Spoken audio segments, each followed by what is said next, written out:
Good morning. So today's update, we just saw him. Mr. Saif Ali Khan is doing excellent, and we made him walk. He can walk well. There's no problem. There's no much pain or any other symptoms.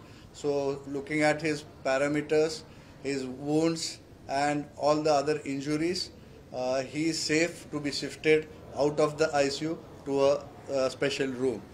Only thing what we have advised and the do's for him, that he has to take rest for some time because of the wounds on the back especially, which can have chances of infection, and his movements are restricted for a week almost, for the most important reason that he had an injury in the spine, and which has been repaired. The fluid which was coming out has been repaired, which has a potential chance for infection.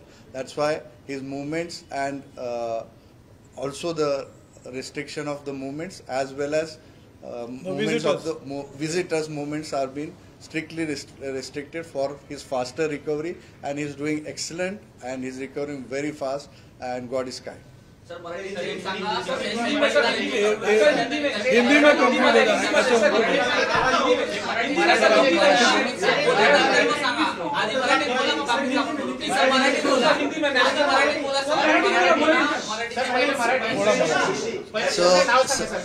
Me doctor Nitin Dange, chief neurosurgeon. मी आणि Leena Jain, plastic surgeon, आणि cardiologist आणि anaesthetist Nisha Gandhi madam आणि त्यांची team मिळून, आणि माझे दोन कलीग डॉक्टर कुशल आणि डॉक्टर मयूर, सर्वांनी मिळून आम्ही त्यांचं काल सकाळी लवकर सकाळी पहाटे ऑपरेशन केलेलं होतं. त्यांना ऑपरेशन नंतर ICUमध्ये शिफ्ट केलेलं. आज सकाळी अपडेट देण्यासाठी आपण इथे जमलेलो आहोत.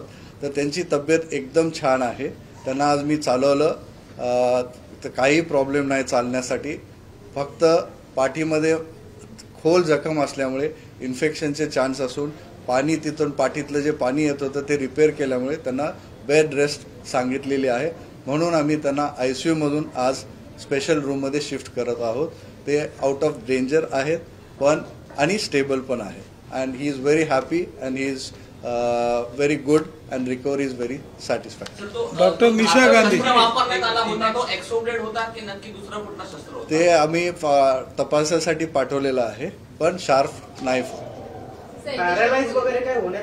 काय आत्ता तरी काही चान्सेस नाही. टचवूड, देवाची कृपा आहे की त्यांना काही आता रिस्क नाही, पॅरालिसिसचा काही प्रॉब्लेम नाही. त्यामुळेच मी बोललो की ते चालले, त्यांना काही पॅरालिसिसचा किंवा काही त्रास नाही आहे आणि ते अगदी नॉर्मल आहेत, बोलतायत, खुश आहेत. फक्त जसं मी बोललो पाठीच्या खोल जखमेमुळे आणि पाणी आल्यामुळे त्यांना बेड रेस्टची ॲडवाईस केली.